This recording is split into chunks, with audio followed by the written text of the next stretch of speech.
Bonjour à toutes et à tous, Madame la députée, Monsieur le sénateur, Monsieur le vice-président du conseil régional, Monsieur le président du conseil départemental, je vous cherche des yeux, voilà, Monsieur le président de la communauté d'Aglo, Monsieur le maire. Je vais d'abord remercier Anthony Buja de nous accueillir sur ce site à Saint-Pantaléon de l'Arche. Nous étions avant-hier, ensemble, un colloque sur la relocalisation que nous organisions à Bercy.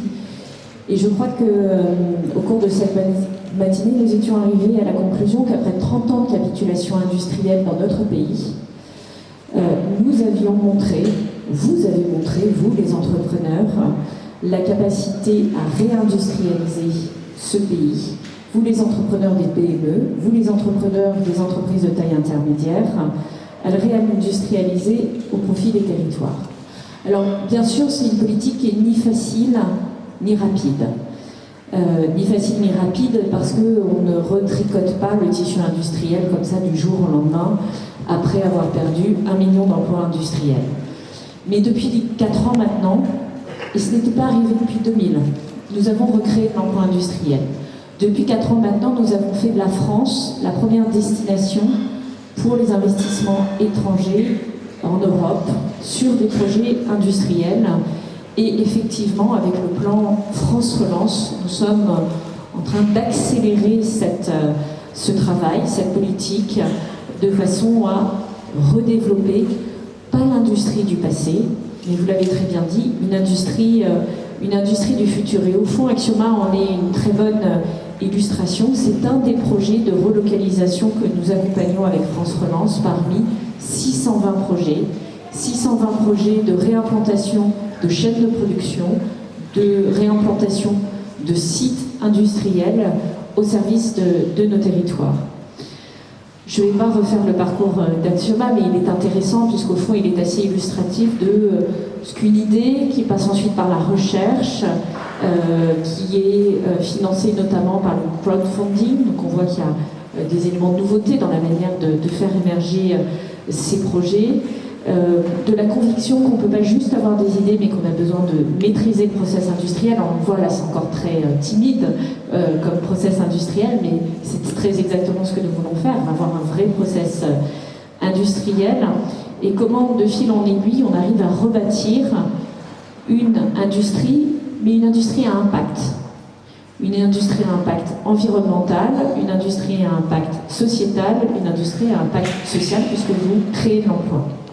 Le soutien pour ce site, il a été clé. Vous avez noté le concours d'innovation qui a permis de faire émerger le produit et je dirais de manière très cohérente, l'État a continué à accompagner l'entreprise en finançant l'industrialisation justement pour qu'on passe, qu'on ne soit pas juste ceux qui portons les meilleures idées ou la meilleure recherche et développement, mais également pour que nous ayons un aboutissement, une maîtrise du process industriel et que nous puissions, puisque c'est votre ambition, multiplier par 3 la production sur ce site et servir des partenaires puissants. Vous les avez cités, je pense notamment à Saint-Gentia, je ne veux pas tous les citer, Adama, Olmix Group, etc.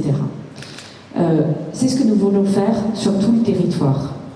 Nous voulons le faire sur tout le territoire parce que des histoires comme Axioma, nous devons les multiplier. Nous sommes dans un moment très particulier où notre manière de produire est en train de se transformer en profondeur. D'abord parce que nous avons un enjeu qui n'est pas seulement énergétique, avec le défi climatique, mais qui est également environnemental, profondément environnemental, pour limiter notre emprise environnementale avec nos activités.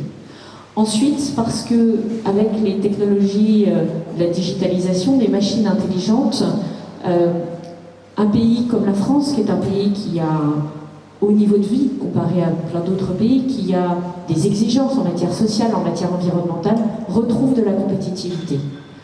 Et je crois d'ailleurs que la Nouvelle-Aquitaine, en ce sens, est assez pionnière, puisque c'est Alain Rousset, le président de région, qui a été un des premiers à porter l'industrie du futur, l'industrie 4.0, et qui voyait derrière ça non seulement une façon d'augmenter massivement notre compétitivité, mais surtout d'améliorer drastiquement les conditions de travail des salariés dans l'industrie, et donc de faire de ce secteur non seulement un secteur qui paye mieux, non seulement un secteur où vous avez des emplois durables, mais aussi un secteur où les conditions de travail sont plutôt meilleures que dans bien d'autres environnements de travail. Et c'est ce que nous allons continuer avec le plan France Relance. Le plan France Relance, c'est une entreprise industrielle sur 3 accompagnée au plan national, une sur 3, pour moderniser, pour décarboner, pour relocaliser, pour innover. Le plan France Relance, c'est, je l'ai dit, 624 relocalisations ou localisations d'activités. Alors, dans votre cas, ce n'est pas une entreprise qui était partie à l'autre bout du monde. Dans votre cas, c'est se substituer à des productions que nous importons. Et ça change tout, puisque l'enjeu, c'est de diminuer nos importations et d'augmenter nos exportations. Et derrière, sur l'élan de France Relance, nous allons continuer le combat avec un plan d'investissement où nous changeons de braquet, sous l'égide du président de la République. Changer de braquet, ça veut dire non seulement consolider ce que nous avons fait avec France Relance, les industries existantes, celles qui étaient au stade de la pré-industrialisation, mais c'est surtout construire les filières de demain. Construire les filières de demain, c'est avoir en 2030 une chaîne de valeur complète sur l'hydrogène décarboné, avec des électrolyseurs, avec de la production de graphite synthétique, avec l'ensemble de la chaîne. C'est avoir la même chose sur la batterie électrique, sur la voiture autonome, sur l'avion décarboné, sur les technologies du bien manger.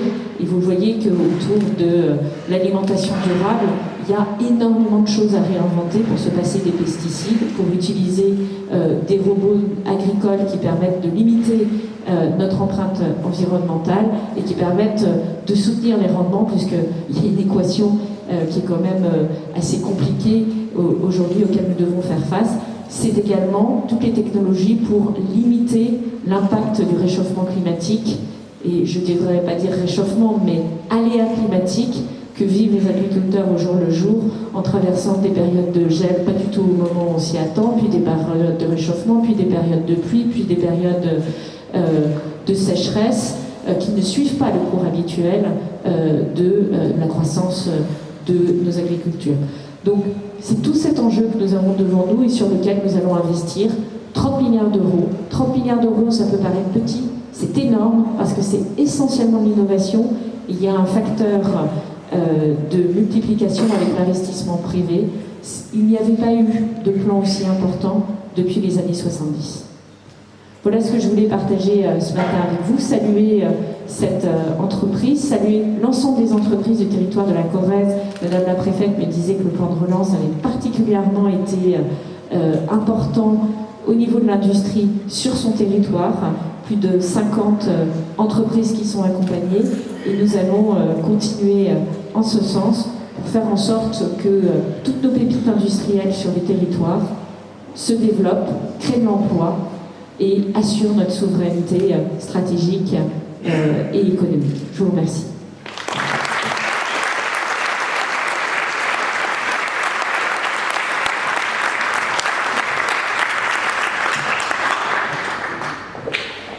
Merci Madame la Ministre.